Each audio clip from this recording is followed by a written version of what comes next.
Halo, salam sejahtera untuk kita semua. Nama saya Ciprianus Rendikaka dari program studi Sistem Informasi. Pada kesempatan kali ini saya menjelaskan tentang materi bahasa pemrograman dengan menggunakan bahasa pemrograman C++, yaitu subtopik dari dasar-dasar pemrograman 1. Pembahasan kali ini yaitu tentang yang pertama struktur pemrograman development C++, yang kedua langkah pembuatan kode program, yang ketiga tipe data dan macamnya, yang keempat perbedaan data input dan data konstan, yang kelima perbedaan data count dan chain, yang keenam proses pembuatan kode program dalam operator aritmatika, yang ketujuh struktur kontrol, yang kedelapan struktur kontrol logika if, yang kesembilan struktur kontrol switch, dan yang terakhir logika berulangan dengan for. Oke, kita langsung saja. Struktur pemrograman development C++. Berikut struktur dalam pemrograman C++, yaitu sebagai berikut.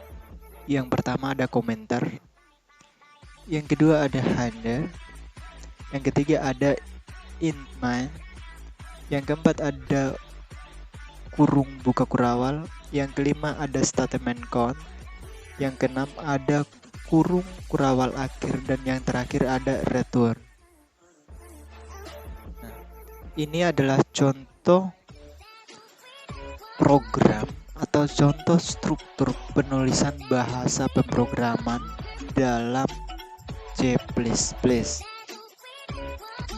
Tampilannya seperti ini. Dasar dari struktur pemrograman dengan menggunakan C++. Berikutnya langkah pembuatan kode program dengan menggunakan bahasa pemrograman yaitu C++. Fungsi file handler usestream yaitu memunculkan perintah input dan output, yaitu chain untuk input dan count untuk output. Pada contoh program di atas dalam fungsi utama, kita beri perintah count, di mana perintah count tersebut menampilkan pesan berupa program C++ pertama saya pada baris pertama dan belajar bersama dengan CPP/SH pada baris kedua. Maka dari itu diperlukan format penulisan yang benar untuk menampilkan perintah output seperti kode program yang di atas. Sedangkan chain yaitu mengisi suatu variabel, di mana variabel yang ingin diisi nilainya harus terlebih dahulu dideklarasikan. Dan jangan lupa setiap baris program harus diakhiri dengan karakter titik koma sebagai akhir dari sebuah perintah. Selanjutnya fungsi std itu berfungsi untuk menampilkan hasil program ke layar atau terminal, bisa disebut dengan stdout, dan perintah count dan chain sendiri berada pada non-spanse bawaan dari C++, yaitu non-spanse std.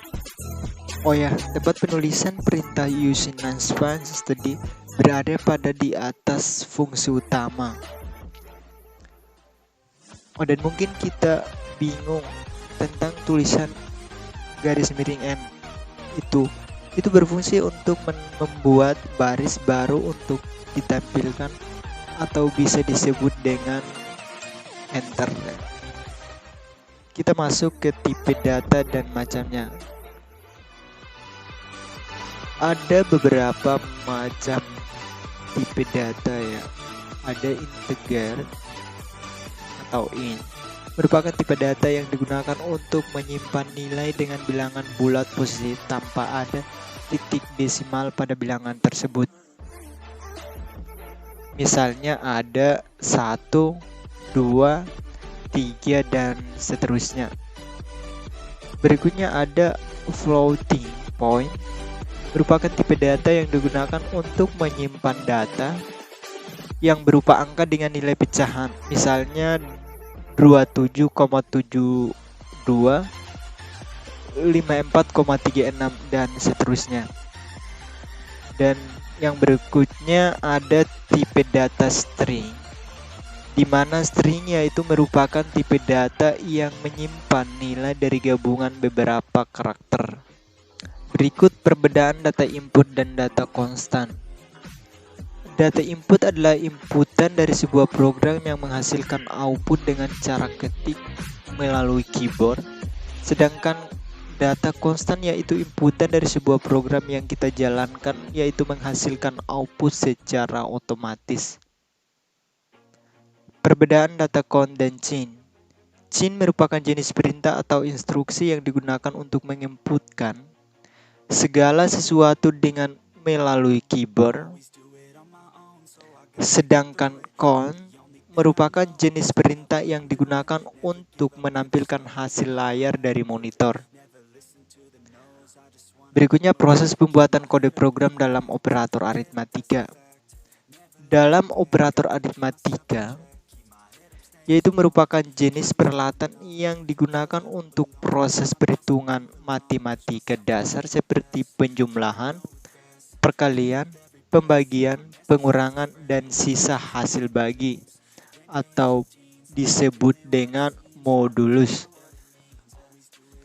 Adapun yang termasuk dalam operator aritmatika di dalam C++ adalah seperti yang tampak pada tabel di bawah ini. Nah, berikut 5 macam operator aritmatika dalam bahasa pemrograman C++, yaitu ada operator, jenis operator, dan contohnya. Dalam operator yaitu ada tanda plus atau tambah, ada tanda minus atau kurang, ada tanda kali atau bintang ya, dan ada garis miring atau pembagian, ada persen. Jenis operator yaitu penjumlahan, pengurangan, perkalian, pembagian, sisa bagi atau modulus. Nah, contoh dari jenis operator penjumlahan yaitu ada 5 tambah 3 sama dengan 8. Contoh dari jenis operator pengurangan ada 5 kurang 3 sama dengan 2. Contoh dari jenis operator dengan menggunakan perkalian ada 5 kali 3 sama dengan 15 atau tanda bintang ya. Dan contoh jenis operator di dalam pembagian ada 3,0 per atau bagi 2,0 sama dengan 2,5. Contoh jenis operator dari sisa bagi atau modulus yaitu 5%, 2 sama dengan 1. Ini adalah macam operator dalam aritmatika yang digunakan dalam bahasa pemrograman C++. Berikutnya ada struktur kontrol. Struktur kontrol dalam bahasa pemrograman yaitu untuk mengendalikan proses pada program tersebut, dan struktur kontrol pada umumnya yang digunakan yaitu ada struktur kontrol percabangan atau branching, ada struktur kontrol berulangan atau looping. Berikutnya struktur kontrol logika if.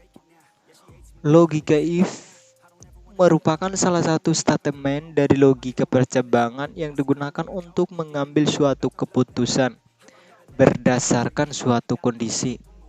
Berikutnya bentuk umum dari logika if, yaitu bentuk umum logika if tanpa else, dan yaitu ada hanya satu kondisi. Dan bentuk umum logika if dengan else ada 2 buah kondisi, dan bentuk umum logika if dengan else yaitu ada 3 buah kondisi. Nah, ini adalah bentuk umum dari logika if ya. Berikutnya adalah struktur control switch. Struktur control switch yaitu merupakan sebuah struktur percabangan yang digunakan untuk pemeriksaan suatu variabel. Mekanisme kerja switch case hampir mirip dengan struktur logika if. Else if, else di mana akan dipilih kondisi yang sesuai dari inputan yang kita masukkan. Nah, ini adalah bentuk umum dari logika switch. Bentuk umum logika switch yaitu switch atau kondisi konstan satu, ada perintah 1, perintah 2 yaitu break, dan case konstanta 2 ada perintah 1, perintah 2 dan break defense perintah atau break ya. Dan kurung kurawal buka dan ada tanda kurung kurawal tutup. Nah, ini adalah bentuk umum dari logika switch. Nah, pernyataan switch dimulai dengan kata kunci switch dan setelah itu dilanjutkan dengan condition expression bisa berbentuk variabel dari integer, variabel dari char atau enum. Dan kita juga bisa melakukan operasi aritmatika yang menghasilkan nilai berupa integer atau enum. Dan di dalam pernyataan switch ada beberapa label sebanyak yang dibutuhkan. Penulisan diawali dengan kata kunci case dan diikuti dengan konstanta ya. Nilai yang dicari yang dimasukkan di dalam sepasang tanda kurung kurawal buka. Kata kunci break merupakan pernyataan lompatan dan merupakan bagian opsional atau dapat tidak digunakan juga dan berfungsi untuk mengeluarkan CPU yang sedang berada dalam pernyataan switch keluar dan melanjutkan baris setelah keseluruhan pernyataan switch. Dan label default merupakan pilihan yang akan dieksekusi di mana CPU tidak menemukan nilai yang dia cari sesuai dengan nilai kondisional expression. Label tersebut tidak wajib untuk digunakan dan tempatnya harus berada di bawah. Nah, berikutnya adalah logika perulangan dengan for, yaitu merupakan jenis struktur kontrol yang digunakan untuk mengulang suatu proses sesuai dengan harga awal, kondisi, dan peubah yang digunakan pada suatu keadaan. Bentuk umum logika perulangan for yaitu ada for tipe data, harga awal, kondisi, peubah, dan statement terakhir. Oke, semoga bermanfaat. Terima kasih.